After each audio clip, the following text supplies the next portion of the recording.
একটি গ্রামে রঘু নামে এক চাষি বাস করত। সে তার গরুর দুধ বেচেই সংসার চালাতো। সে খুব নিরীহ মানুষ ছিল। কিরে রঘু, কোথায় যাচ্ছিস?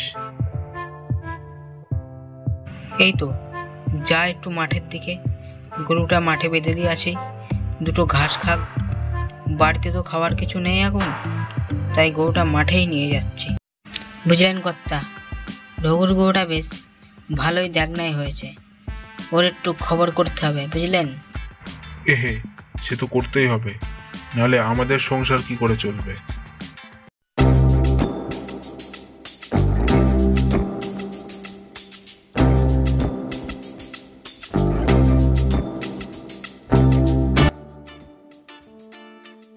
বুঝলি ভাই ভোলা, আজকের দিনটা একটু মুদিখানার মালগুলো ধারে দিবি, কালকে আমি টাকা দিয়ে দেবো।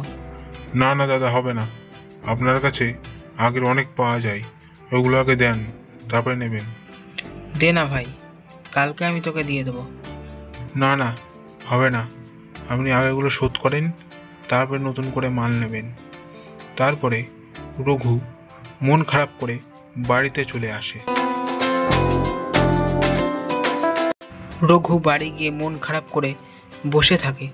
তখন তার বউ তাকে জিজ্ঞাসা করে, কি হয়েছে, এটা মন খারাপ করে বসে আছো কেন? তখন রঘু বলে যে ভোলার কাছে মুদিখানা দোকান মাল চাইলাম, ও দিল না। বলল আগের ধার শোধ করো, তারপরে নিবা। এখন কি খাবো গিন্নি, কিছুই তো বুঝতে পারছি না। তুমি যা করো, আমার কিছু ভালো লাগছে না। প্রত্যেক দিন রাতের মতো আজকেও ভোলার গরু দুটি তার উঠোনে বাঁধা ছিল। গরুগুলো ঘুমাচ্ছিল।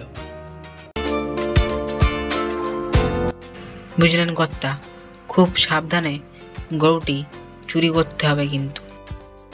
হ্যাঁ, সে তো অবশ্যই, না হলে তো পেদানি খেতে হবে।